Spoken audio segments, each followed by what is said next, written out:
Hi, good morning. Thanks for joining us today. My name is Sherwin. I'm an International Approvals Product Manager here at Vista Labs. And today we are going to be discussing Asia Pacific market access, specifically for wireless and radio communication products.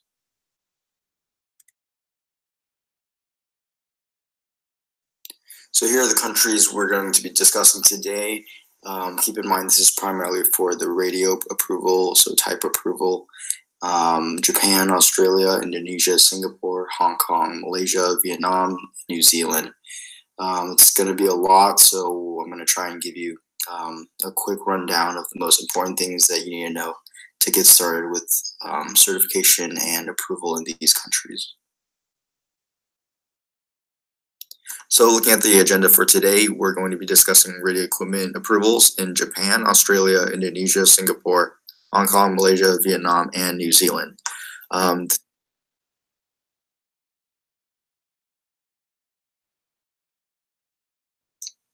Starting with Japan, regulatory body is MIC. We're going to be going over a brief overview, products that they regulate, requirements for approval, family models, permissive change, labeling, and surveillance.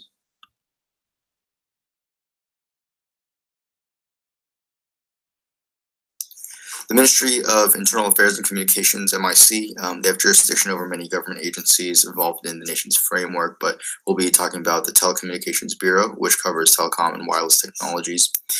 Three forms of certification: technical regulation conformity certification, so they test each individual radio equipment, or there's a certification of construction type, meaning they test one unit and it's an approval for the whole design, or a self-confirmation, which is like a self-declaration. You can simply do the testing to confirm that the equipment meets the regulations. This is not to be confused with VCCI, which is purely the EMC regulatory body of Japan. So there's two categories of regulated products, specified radio equipment or special specified radio equipment. You can take a look at the specific products yourself, but the special specified radio equipment, the reason it's special is because it rarely causes interference or disturbance to the operation of other radio equipment, and this is allowed, you're allowed for self-declaration in this case.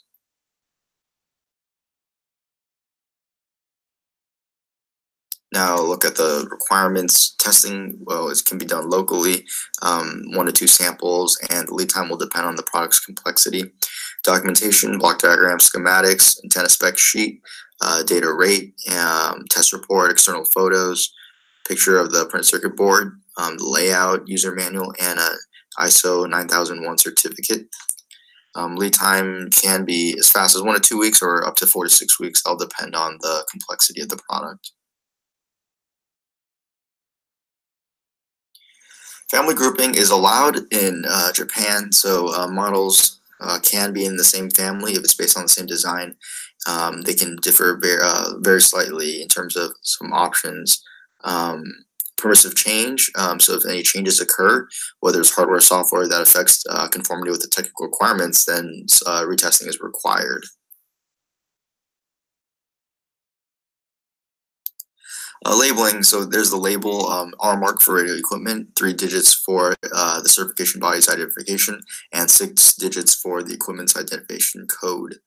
Requirements, it's easy, the size should allow for easy identification, and actually this marking is simplified. Previously there was a identification number for each radio technology in the device. So now you just have one number and all the different types are stored in the database.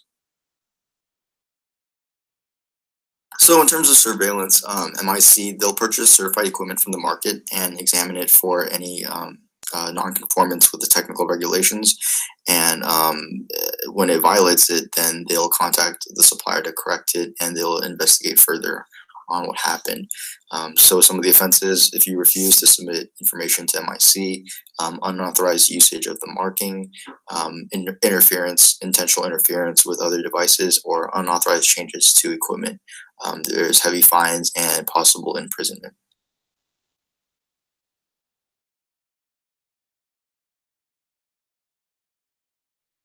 So the regulatory body for wireless telecom, broadcasting, media, and internet in Australia is the Australian Communications and Media Authority, ACMA. And conformity certification system is the declaration of conformity, meaning the supplier or manufacturer must maintain all compliance records, including device description, test reports for each applicable standard, and the declaration of conformity, and they have to be registered as an ACMA supplier. So regulated products in Australia under ACMA, they separated into 3 categories.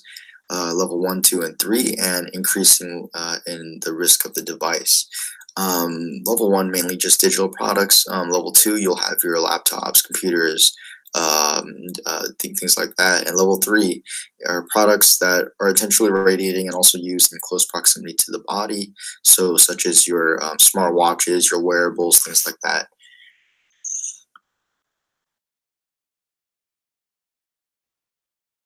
So the requirements for medium and high risk products, testing, if there's no reports available, you can test here, and 1 to 2 samples required, and the lead time will vary. Documentation, spec sheet, test report, user manual, and application forms that we need to fill out. Local representative is required, meaning you'll need someone local to act as your agent to hold the certificate, and that's something we can provide. And the approval in total takes about 1 to 2 weeks. So family grouping is also allowed in Australia if they have the same electrical characteristics and they appear on the same report, then they can be grouped into one family. Permissive changes, new testing and reports are required if any modifications are made that changes the conformity with technical requirements. Here's the label. It's the regulatory compliance mark, RCM.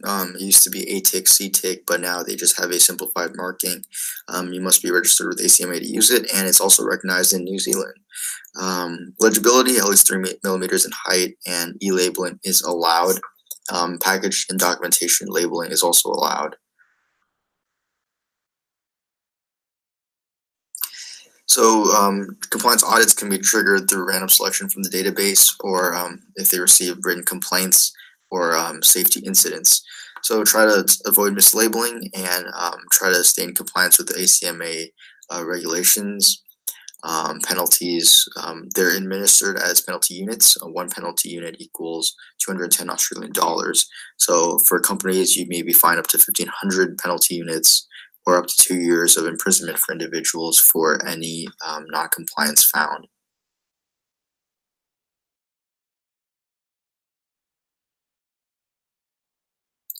So the regulatory body of the radio frequency spectrum in Indonesia is SDPPI, Directorate General of Posts and Information Resources and Equipment. The acronym doesn't really fit because SDPPI is an acronym for the Indonesian translation of that. And type approval, certification of telecom tools and devices, and DGPT was the previous name. So if you see that, that means SDPPI. There's a mandatory certification required for 50 different product categories in the Bluetooth, wireless LAN, low power, short range devices, etc. There's like an example right there of products that require certification. Now the exemptions, it's government related, so equipment for state security, defense, special services, and government agencies can be exempt from certification. So testing can be done locally or in country. 2 samples required. Lead time will depend on complexity. Documentation, you'll need product spec, internal, external photos, user manual, test software for setting up your equipment, test reports, block diagram, schematic, and forms. So local rep is required, and lead time is 6 to 9 weeks. Certificate is valid for 3 years. So keep in mind this will be a little bit long, so 6 to 9 weeks, and so keep that in mind if this is a country that you're considering. Family model grouping is not allowed in Indonesia, so it's on a per model basis. Changes allowed, name of the certificate holder, the address, and the transfer certificates. Technical changes are allowed, but if there's any significant change on the RF spec or the physical appearance, then a new certification is required. So upon approval, the manufacturer is obligated to mark the product with the associated label. It's a purely a word label consisting of the certificate number and a unique ID number. There's also a warning label that's mandatory for the package and a QR code, which should be attached to the package.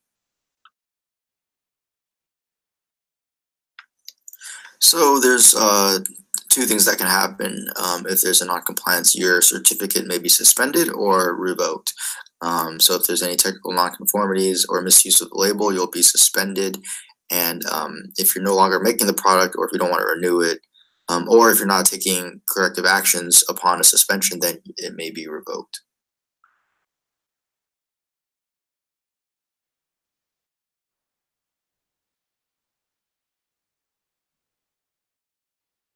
So the regulatory body for wireless, telecom, broadcasting media, and internet in Singapore is Info Communications Media Development Authority, IMDA, previously known as IDA. And in terms of registration of telecom equipment, there's three ways: general registration, simplified, and enhanced simplified registration. So general registration, you'll have to be certified by a certification body. And simplified registration, you may use a declaration of conformity as long as you can prove through a test report that the equipment is conforming to IMDA's technical specifications. So a list of the regulated product categories: land mobile radio, mobile IoT base stations, broadband access, IoT, etc., ultra wideband, low power devices, short range devices. In Singapore, there's no radio communication products that can be exempt from IMDA approval.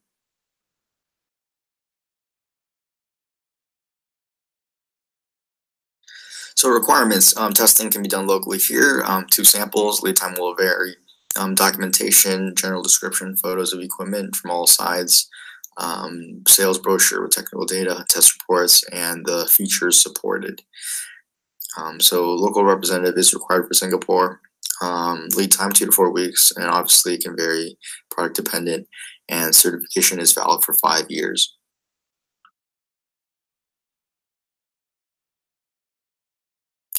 Family grouping is also not allowed in Singapore. Certificates are issued on a per model basis. 2 kinds of modifications: Class 1, where reassessment is not required, or Class 2, where reassessment is required. Class 1 is changes to enclosure size, software, PCB layout that doesn't affect the schematic, things that don't affect the compliance with technical regulations. So reassessment is required when you do changes to the transmit antenna, output power, radiated fill strength, if you add a network card or change existing interface cards. Other changes that are also not classified as Class 1 is automatically in Class 2.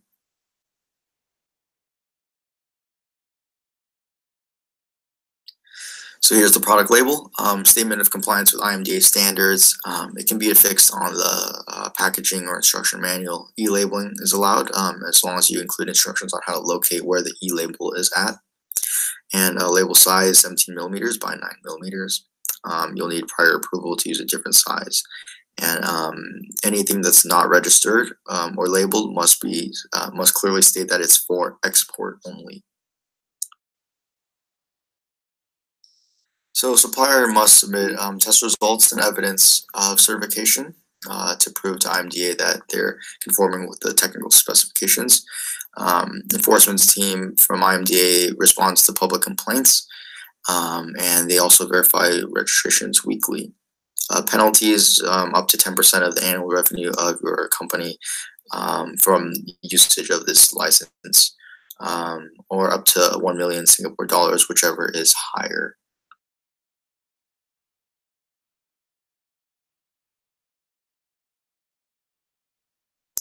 Hong Kong Office of Communications Authority, OFCA, and certification scheme is the HK Tech Hong Kong Telecommunications Equipment Evaluation and Certification. There's 2 schemes underneath this: voluntary certification scheme or compulsory certification scheme. So under the voluntary scheme, you just need to ensure that your equipment complies with the technical specs through something like a test report. And the compulsory, meaning mandatory, is mandatory type approval and must be obtained before your equipment can be used or offered for sale in Hong Kong.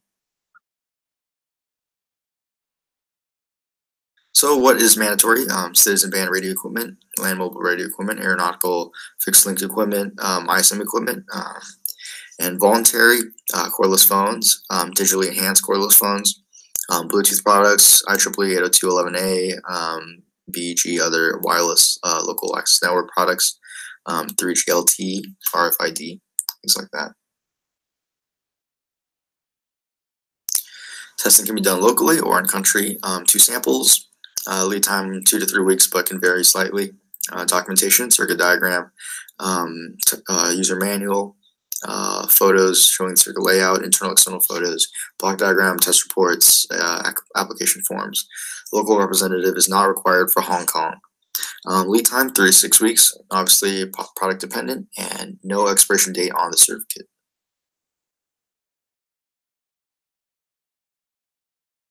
Family model grouping is also not allowed in Hong Kong. Certificates are issued on a per model basis. Supporting documents should be submitted to show that radio equipment is modified but continues to comply with required technical performance. Cosmetic changes aren't considered modifications, and any modification in terms of the model number, please consult us before doing so. Electrical, mechanical changes without prior approval is not allowed.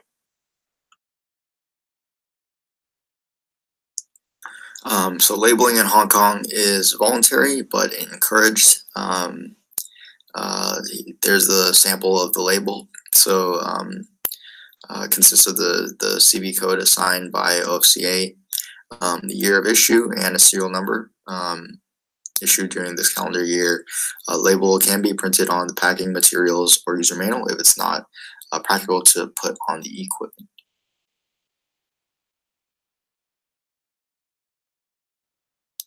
So some of the offenses: unauthorized use of frequencies, unauthorized selling, unauthorized modification, or causing interference. It's based on a level system, so it's on the scale, meaning each level it doubles and it goes up to 100,000 Hong Kong dollars, and it can actually go up to 1 million depending on how many times the non-compliance occurs.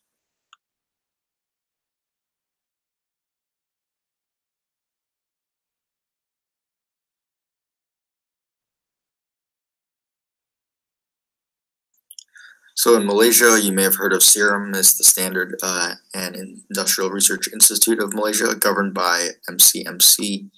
And then the certificate is issued by CMCS under SIRIM. So compliance approval is one of the methods of conformity assessment, and there's also special approval. So special approval is for equipment that's solely going to be used by the applicant and not by anyone else or sold.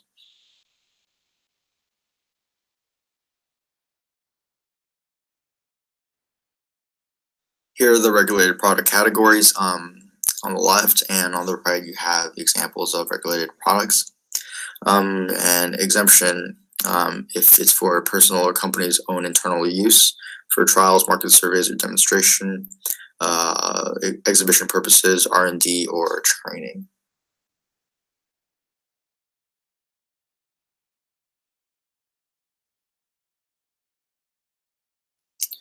Testing must be done in country, and up to 4 samples may be required. Documentation, equipment information, manufacturer information, trademark, authentication letter, external internal photos, user manual, test reports, administrative documents, and local representative is required. Lead time 3 to 6 weeks, product dependent, and validity up to 5 years.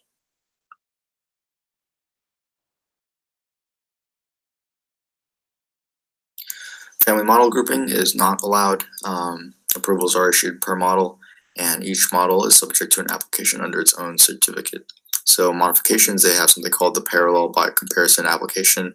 For modifications, if there's no change in communication characteristics, performance, safety, EMC, SAR, hazards, then you can do a parallel by comparison. Cosmetic changes, they don't consider that as a modification, and any changes on the radio characteristic certainly warrants any certification.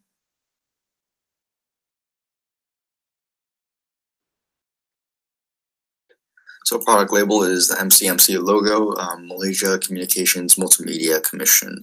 Consists of a CID or HID, it's a unique identification code.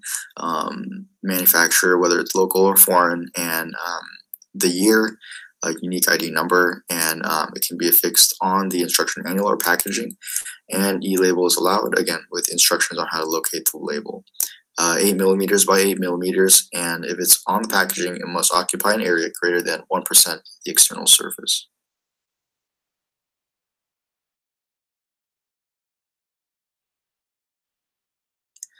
So SIRIM carries out yearly surveillance and market sampling, and they also verify complaints for certified equipment. So any non-compliance with technical standards, falsifying information, compromising public safety will result in penalties. So your certificate may be suspended or canceled, equipment may be recalled, and if you're compromising the public safety, you may be fined up to 500,000 Malaysian ringgit or imprisoned for up to 5 years.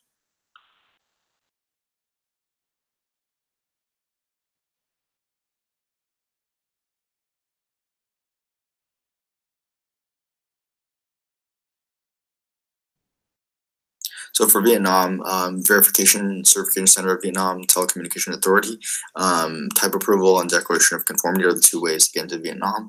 If you're going the type approval route, you'll still need a declaration of conformity necessary for import clearance.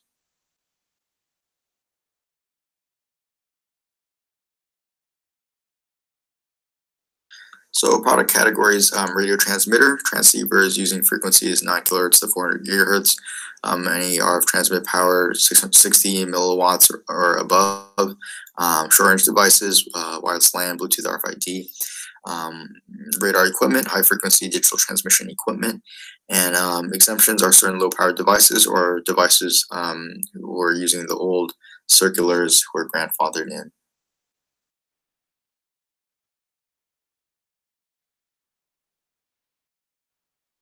Testing can be done locally or in country. 2 samples, 2 to 3 weeks lead time. You'll need the technical specs, external photos, reports, user manual. Local representative is required, and total lead time will be 3 to 4 weeks, product dependent. And the certificate is valid for 2 years. So family model grouping is not allowed in Vietnam. Each model needs to be tested and certified. Cosmetic changes aren't considered modifications, and any changes to the radio characteristics will warrant a new certification.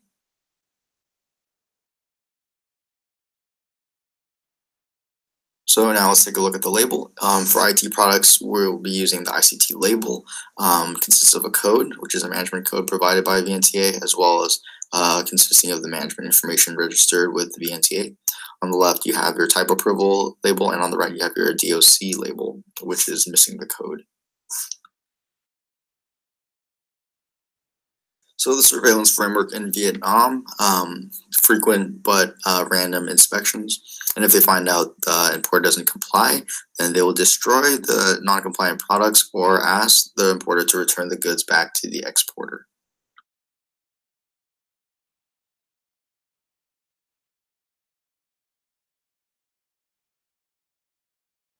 So last but not least, let's take a look at the radio spectrum management in New Zealand, RSM. They require declaration of conformity, so the supplier must maintain all compliance records, device description, test reports, and the declaration of conformity.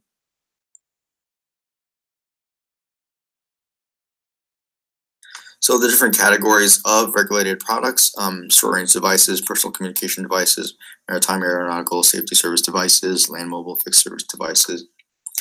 There's 3 different risk levels, similar to Australia. A1 is low risk, A2 is medium risk, and A3 is high risk. Exemptions, so short-range radio transmitters installed in the vehicle at the time of manufacture, or military radio transmitters of New Zealand Defence Force or a cooperating country. So requirements, testing can be done locally or in country. If no test reports are available, 1 to 2 samples. Documentation, clear photos, block diagram, circuit diagram, any marketing brochures, service manual, operating user manual, installation manual, test reports. local representative is required, and total of 2 to 4 weeks for certification.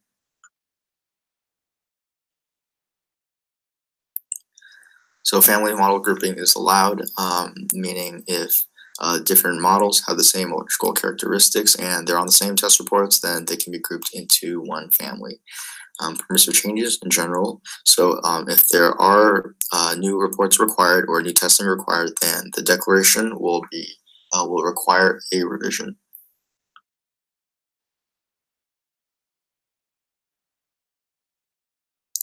So the product marking is the R and Z mark. Requirements must be legible and visible, at least 3 millimeters in height. Permanent e-labeling is allowed as long as it's permanent, and there's supporting documentation on where to find the e-label. Package documentation labeling is also allowed, and it's required for all product risk categories A1, A2, and A3. So in terms of surveillance, there's radio inspection audits, and they will check the following: correct labeling, your declaration of conformity, product description that clearly identifies the product, test reports as evidence that it's in conformance with the correct standard, product variant statements if it's relevant, the offenses. So don't mislabel, do not sell unauthorized or use unauthorized equipment, unlicensed operation or possession of equipment, or non-compliance with RSM, or intentionally providing false statements.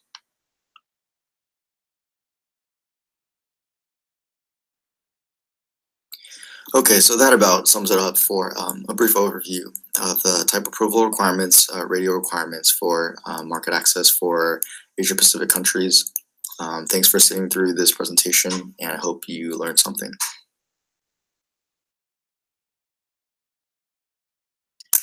And again, thank you for attending this webinar. I really appreciate your time. If you have any further questions, comments, or suggestions, please send them to info@vista-compliance.com. Vista Labs is an ATOL accredited test lab and FCC recognized certification body, so we're capable of providing approvals for countries all over the world. And hopefully we provide the best customer service support and most flexible testing, certification, scheduling. If you have any questions or want to speak further, or if you're interested in our services, we'd love to schedule time to get to know you and talk about your specific needs at your convenience. So thank you. Have a great day. Bye-bye.